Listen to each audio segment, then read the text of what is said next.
ከእያንዳንዱ ብሩህ ተስፋ ጀርባ በሩቅ አገር የሚከፈል የድካም ዋጋ አለ። ዓለም ያሸለበች በሚመስልበት በዛ ብርዳማ ሌሊት እነሱ ግን ይተጋሉ። ያ በሩቅ የሚፈሰው ላብ እዚህ ሀገር ቤት የደስታ ማዕድ ሆኖ ይቀርባል። ስኬታቸው በፈገግታ የታጀበ ሳይሆን በርቀት በብቸኝነትና በብርቱ መስዋዕትነት የታነጸ ነው። እያንዳንዱ ዝውውር ሁለት ዓለማትን የሚያገናኝ የማይታይ የፍቅር ድልድይ ነው። ለሚያደርጉት ውለታ ምስጋናን አይጠብቁም። የውስጥ እርካታቸው ብቻ በቂያቸው ነው። ርቀት ቢለያየንም በልባችን ግን አንድ ላይ ነን። ጨለማ ለነበሩ ቤቶች ብርሃን፣ ለሕፃናት ተስፋ፣ ለቤተሰብ ደግሞ እረፍት ይሰጣል። ዛሬም ነገም በዓለም ዙሪያ ላላቸው የጽናት ተምሳሌቶች አቢሲኒያ የልባችሁን መሻት ያደርሳል። ምክንያቱም የእናንተ ድካም የእኛ ሕይወት ነውና። አቢሲኒያ ረሚት፣ የፍቅር መንገድ፣ የትውልድ ድልድይ። አቢሲኒያ የሁሉም ምርጫ።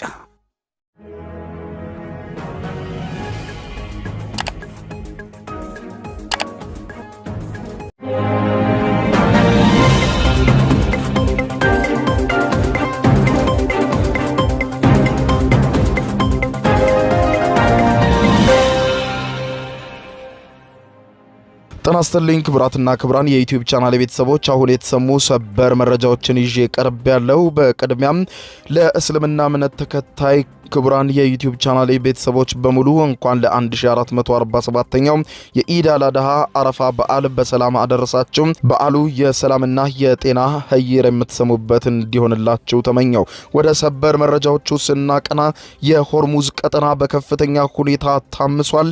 የአሜሪካ ጦር በድንገት በኢራን ላይ መተኮሱን ተከትሎ ኢራን የተፈጸመብኝን ተኩስ ያለምላሽ አላልፈውም ስትል በማንኛውም ሰዓት በአሁኑ ጊዜ የመልሶ ማጥቃት እርምጃ እንደምትወስድ እየገለጸች ትገኛለች። በዝርዝር የማስደምጣችሁ ይሆናል። የአሜሪካው ፕሬዝዳንት ዶናልድ ጄ ትራምፕ በኢራን ጉዳይ ለመነጋገር በአስቸኳይ ስብሰባ በዛሬው ዕለት ጠርተዋል።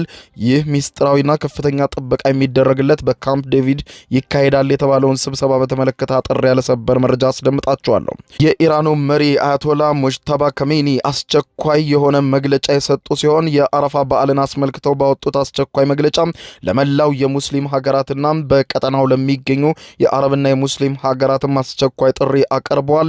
ሙጅተባ ካሜኒ ለመሆኑ እስራኤልን፣ አሜሪካን በሚመለከትና የቀጠናው ሀገራትን በሚመለከት በመግለጫቸው ምን አሉ? በዝርዝር የምታደምጡት ሰፊ ሰበር መረጃ ይኖራል። በሌላ በኩል ክቡራን አድማጮች ኢራን በቀጠናዬ ማለትም በሆርሙዝ ሰርጥ ስር ለሚያልፉ የኢንተርኔት ኬብሎች ከነገ ጀምሮ ክፍያ የማይፈጸም ከሆነ የመላው ዓለም የኢንተርኔት ገመዶችን በጣጥሼ ጥላቸዋለሁ። መላው የገልፍ ሀገራት ከአውሮፓ ከአሜሪካ የሚያደርጉት ግንኙነት ሙሉ በሙሉ ይቆማል ብላለች። የሆርሙዝ ወሽመጥ ስር የሚያልፉ የኢንተርኔት ኬብሎች ለመሆኑ የትኞቹ ናቸው? የተባበሩት አረብ ኤምሬት፣ ሳውዲ አረቢያ፣ ኳታር፣ ኩዌትን ጨምሮ ሌሎችም የቀጠናው ሀገራት እነዚህ የኢንተርኔት ኬብሎች ቢበጠሱ ምን ሊገጥማቸው ይችላል? በዝርዝር የምታደምጧቸው ሰበር መረጃዎች አሉ። እነዚህ ያስተዋወቅኳችሁና ሌሎችንም በርከት ያሉ ሰበር መረጃዎችን በዝርዝር አስደምጣችኋለሁ። አብረን እንከታተለው።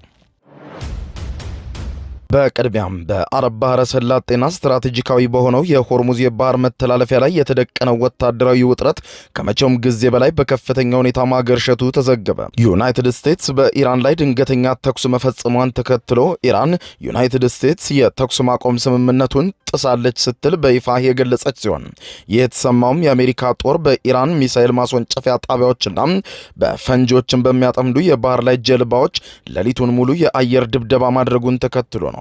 ይህ ድንገተኛ ጥቃት ጦርነቱን በዘላቂነት ለመቋጨት ይደረግ የነበረውን የዲፕሎማሲ ጥረት ከፍተኛ አደጋ ላይ ጥሎታል። የፈረንሳዩ የዜና ወኪል አጃንስ ፍራንስ ፕሬስ ኤኤፍፒ የኢራን ውጭ ጉዳይ ሚኒስትርን ጠቅሶ እንደዘገበው የአሜሪካ ጦር የተኩስ አቁም ስምምነቱ ከተፈረመበት ጊዜ ጀምሮ ህገወጥና ተገቢ ያልሆኑ ድርጊቶችን በመቀጠል ባለፉት 48 ሰዓታት ውስጥ ብቻ በሆርሙዝ የውሃ ክልል ላይ ከፍተኛ የሆነ የተኩስ አቁም ጥሰት ፈጽሟል ሲል የኢራን መንግስት ከሷል። ሚኒስትሩ አክሎም ኢራን ማንኛውንም አይነት ክፉ ድርጊት ያለምላሽ ፈጽሞ አትተውም በማለት ገልጾ የኢራን ህዝብ ለመከላከል ስንል ካሁን ሰዓት ጀምሮ በማናቸውም ሰዓት በአሜሪካ ላይ የአጸፋ እርምጃችንን እንወስዳለን ብሏል። በሌላ በኩል የኢራን እስላማዊ አብዮታዊ ዘብጓድ የሆነው አይአርጂሲ የህዝብ ግንኙነት መስሪያ ቤት ባወጣው አስቸኳይ መግለጫ የአሜሪካ ወታደራዊ ኃይል በአካባቢው እያደረገ ያለው ጣልቃ ገብነትና የወራሪነት ባህሪን በመቀጠል በፐርሺያን ባህር ሰላጤ ላይ ወደሚገኘው የኢራን የአየር ክልል ጥሶ መግባቱን አስታውቋል። የኢራን አየር መከላከያ ክፍሎች ባደረጉት ጥብቅ የደህንነት ክትትል የሀገሪቱን ሉዓላዊነት የአየር ክልል በመከላከል ረገድ ዛሬ ሌሊቱን የአሜሪካ የተራቀቀ MQ-9 ሪፐር የተሰኘች ሰው አልባ በራሪ አውሮፕላን ወይም ድሮን ወደ ኢራን ክልል ሲገባ በIRGC የአየር መከላከያ ተመቷል ብሏል የኢራን አብዮታዊ ዘብ። በተጨማሪም በዛሬው ዕለት ሌሊት የአብዮታዊ ዘቡ ባወጣው መግለጫ የኢራንን የአየር ክልል ለመጣስ የሞከሩ RQ-4 ግሎባል ሃውክ የተባለ ሰው አልባ በራሪ አውሮፕላን ወይም ድሮንና እንዲሁም የአሜሪካ ንብረት የሆነ F-35 ባለ ስውር ተዋጊ ጀት የኢራንን የአየር ክልል ለመጣስ ሲሞክሩ ከኢራን የአየር መከላከያ ኃይሎች በተተኮሰባቸው ጥይት ሸሽተው የኢራንን የአየር ክልል ጥለው ወጥተዋል ብለዋል። የኢራን መንግስታዊ የዜና ማዕከላት በደቡባዊ የወደብ ከተማ ባንድር አባስ አቅራቢያ ከፍተኛ ድብደባ እንደተፈጸመ ገልጸዋል። ለዚህ ጥቃት ምላሽ የሰጡት የአሜሪካ ማዕከላዊ እዝ ሴንትኮም ቃል አቀባይ ቲም ሃውኪንስ የአሜሪካ ጦር ኃይሎች በደቡባዊ ኢራን ራስን የመከላከል ጥቃት ነው የፈጸሙት ብለዋል። የኢራን ጦር ኃይሎች ከፍተኛ ቃል አቀባይ ብርጋዴር ጀነራል አቡልፋዝ ሽርካቺ ለአልጀዚራ የዜና ወኪል በሰጡት ምላሽ ዩናይትድ ስቴትስና እስራኤል ስርዓት አዲስ ወረራ በኢራን ላይ እንደፈጸሙ ነው የምንቆጥረው ብለዋል። ይበልጥ ከባድና የበረታ የአጸፋ ጥቃት እንሰነዝራለን። አሁን የተፈጸመብንን ጥቃት ያለ አጸፋ አናልፈውም ብለዋል። ኢራን በተኩስ አቁሙ ተጠቅማ የመሳሪያ ክምችቶቿን በከፍተኛ ሁኔታ መሙላቷንና የጦር መሳሪያ ማምረቻዎቿን ማደሷን ለከፍተኛ ጦርነትም ዝግጁ መሆኗን የገለጹት ጀነራሉ ማንኛውም አዲስ ጥቃት ከዚህ ቀደም ከነበሩት ፍጹም የተለየ ምላሽ ይሰጠዋል ብለዋል። ጠላቶቻችን በእርግጠኝነት በአዳዲስ ታክቲኮችና ድንገተኛ ጥቃቶቻችን ይደነግጣሉ። ይህንን ደግሞ ባጠረ ጊዜ ታያላችሁ ብለዋል። ክልሉ ወደ ሌላ የጦርነት ምዕራፍ የሚገባ ከሆነ ደግሞ የኢራን ጥቃት ከአካባቢው ድንበር አልፎ እንደሚሄድና መላው ዓለምን ሊያጋድል ወደሚችል አዲስ ከባድ ሁኔታ ያልፋል ብለዋል። ይህ በዚህ እንዳለ ምንም እንኳን የአሜሪካ ድብደባ ቢቀጥልም የዩናይትድ ስቴትስ የውጭ ጉዳይ ሚኒስትር ማርኮ ሩቢዮ ግን በሚሰጡት መግለጫ ጦርነቱን የሚያቆም ስምምነት አሁንም ሊደረስ የሚችልበት እድል አለ ሲሉ ዛሬ ሌሊቱን ገልጸዋል። ይሁን እንጂ ሚኒስትሩ ኢራን ሙሉ በሙሉ ልትቆጣጠረው በምትፈልገውና ለዓለም አቀፉ የነዳጅና የተፈጥሮ ጋዝ ትራንስፖርት እጅግ ወሳኝ በሆነው የሆርሙዝ ሰርጥ ጉዳይ ላይ ያላቸው ጠንካራን አቋም አንጸባርቀዋል። በህንድ ይፋዊ ጉብኝት እያደረጉ ያሉት ማርኮ ሩቢዮ ለጋዜጠኞች በሰጡት መግለጫ ዛሬ በኳታር አንዳንድ ንግግሮች እየተደረጉ ነበር። ስለዚህም እድገት ማሳየት እንደምንችል እናያለን። በመጀመሪያው ሰነድ ላይ ስለሚሰፍረው የተወሰኑ ቃላት አጠቃቀም ላይ ሰፊ የሐሳብ ልውውጥ እየተደረገ ነው በማለት ተናግረዋል።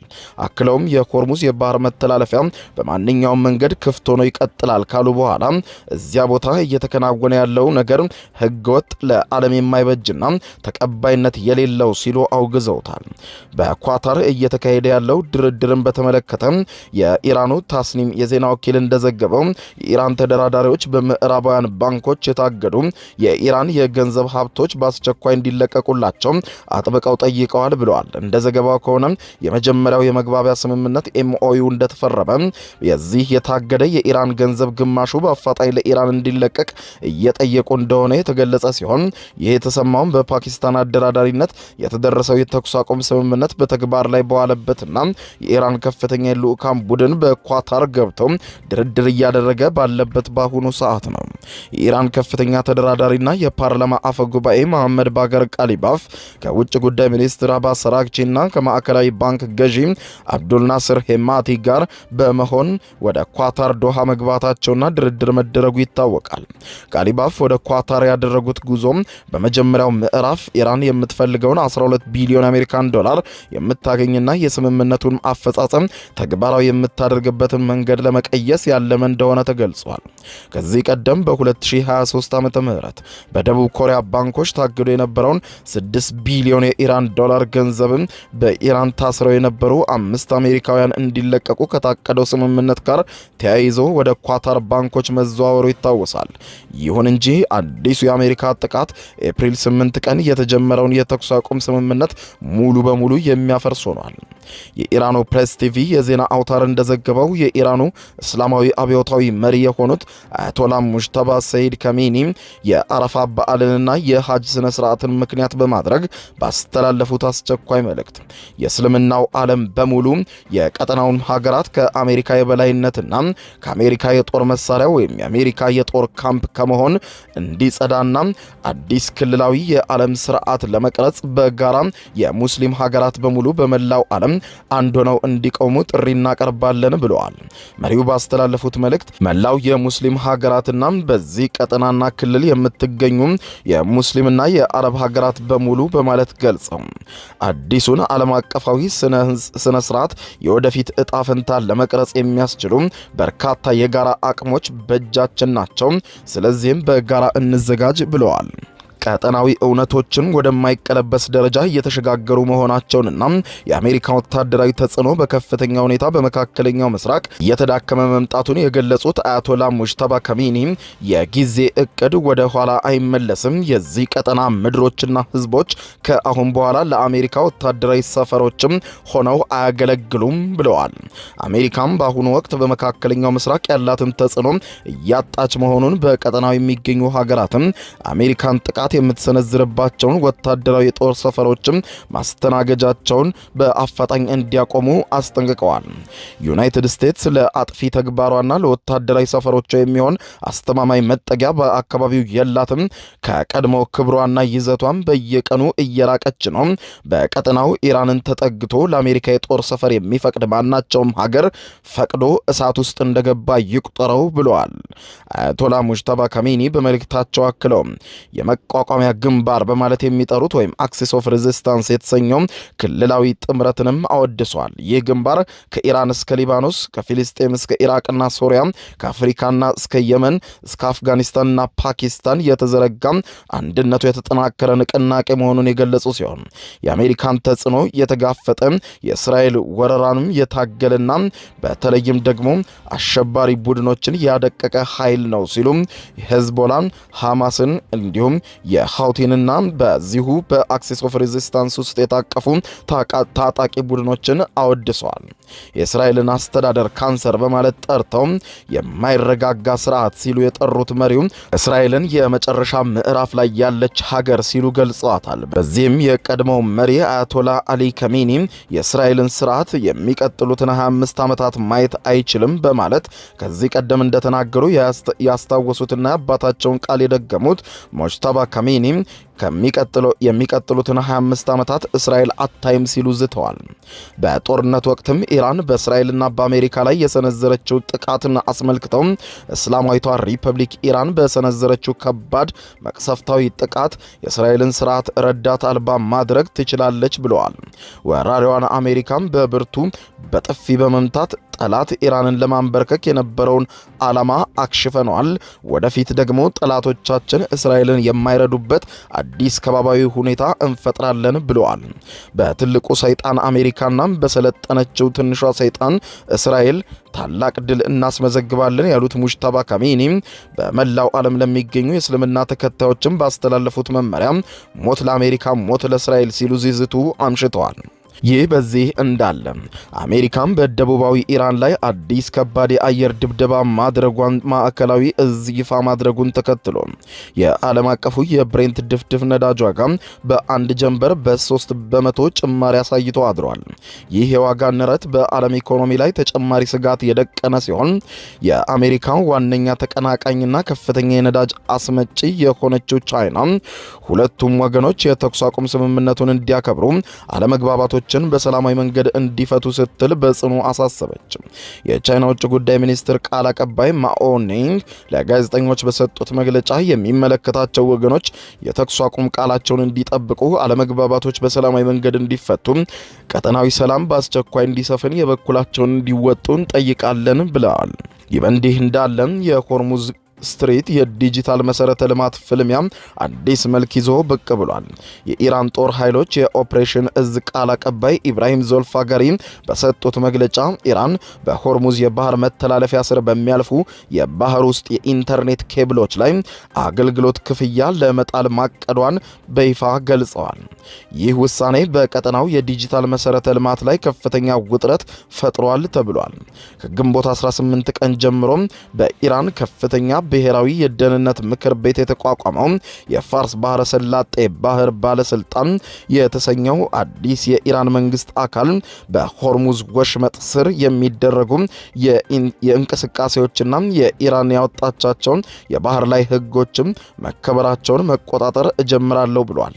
ይህ እርምጃ አሜሪካን በኤፕሪል ወር የጀመረችውን የባህር ላይ እገዳ ለመመከት የተወሰደ መሆኑንም በይፋ ገልጿል። ከዚህ በኋላ አለች ኢራን ዓለም የሚጠቀምበትና በሆርሙዝ ወሽመጥ ስር የሚያልፉ የኢንተርኔት ኬብሎች ከዚህ በኋላ ለኢራን እየከፈሉ ነው። ገመዶቹ የሚያልፉት ለኢራን የማይከፍል ማናቸውም የኤሌክትሪክ ገመድንም አፈንድቼ እጥለዋለሁ ስትል ነው ኢራን የገለጸችው። የሆርሙዝ ስትሪት የባህር ወለል ላይ 7 ዋና ዋና የኮሚኒኬሽን ስርዓቶች የሚገኙ ሲሆን ከነዚህም ተከፋፍለው ወደ 17 የሚጠጉ የኢንተርኔት ኬብል መስመሮችም በዚህ በሆርሙዝ ስር ያልፋሉ።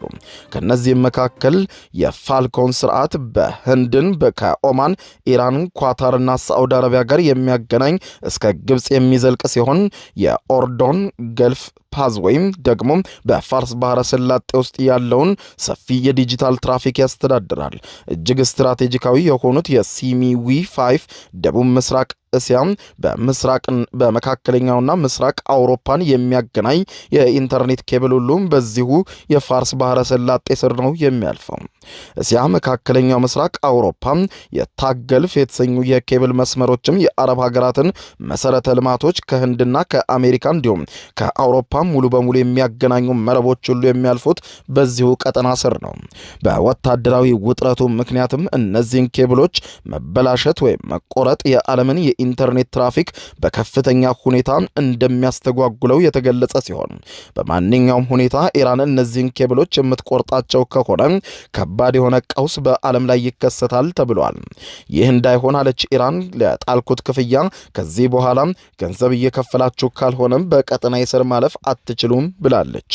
የቀጠናው ሰላም ሌላኛው ከባድ መቅሰፍት ያስተናገደው የእስራኤሉ ጠቅላይ ሚኒስትር ቤንያሚን ኔታንያሁ ሰኞ ዕለት በሊባኖስ የሚገኘውን የሄዝቦላህን ደብድቦ ለማጥፋት ቃል መግባታቸውን ተከትሎ ነው።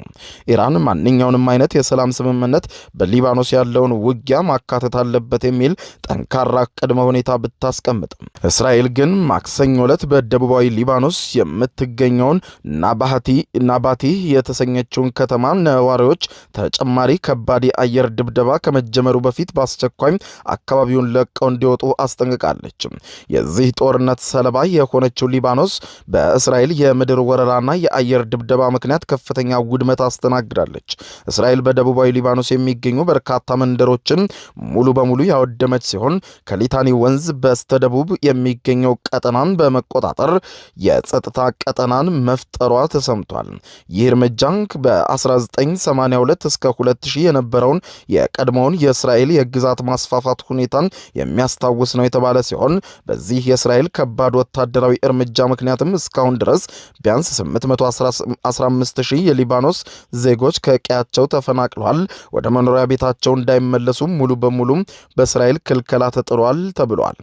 የዋይት ሃውስ ባለስልጣናትን ጠቅሰው የወጡ ዘገባዎች እንደሚያመለክቱት ከሆነ የአሜሪካው ፕሬዝደንት ዶናልድ ጄ ትራምፕ በሜሪላንድ ተራሮች ስር በሚገኘው የካምፕ ዴቪድ የፕሬዝዳንታዊ ማረፊያ ቦታ ላይ አስቸኳይና ያልተለመደ የካቢኔ ስብሰባ በዛሬው ዕለት ለማካሄድ እንደጠሩ ተዘግቧል።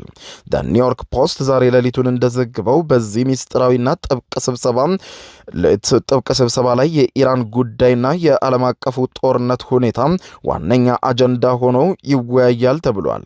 ትራምፕ ቅዳሜ ዕለት በሰጡት መግለጫ ከቴሄራን ጋር የሚደረገው ስምምነት መቃረቡን ቢገልጹም ድርድሩ አሁንም ድረስ ውጥረት የበዛበት መሆኑንና ስምምነት ካልተደረሰ በኢራን ላይ የሚሰነዘረው ጥቃት እንደገና ሊቀጥል እንደሚችል አስጠንቅቀዋል።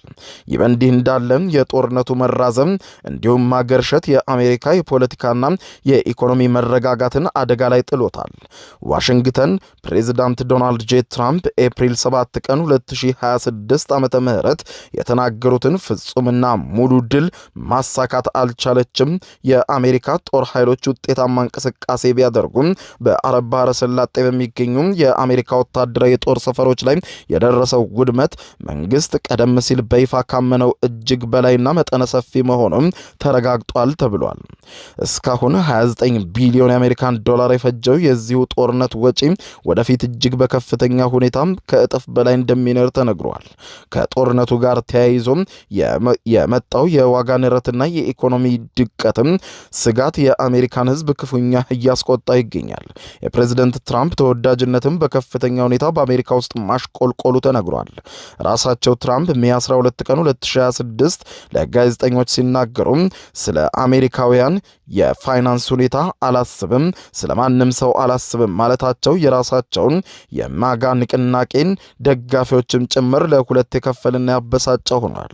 መጪው ኖቬምበር 3 ቀን 2026 ዓመተ ምህረት የአጋማሽ ዘመን ምርጫ ለሪፐብሊካን ፓርቲ በኢራን ጦርነት ምክንያት አስቸጋሪ ሁኔታ እንደሚደቅንባቸው ከወዲሁ ታምኗል። ክቡራን አድማጮች ለሰዓቱ ብታደምጧቸው መልካም ናቸው ያልኳቸው አጫጭር መረጃዎች የሰማችኋቸው ናቸው። ከሰዓታት በኋላ በሌላ መረጃ ተመልሰን እስከምንገናኝ በያለንበት የዓለም ዳር ቸር እንቆይ።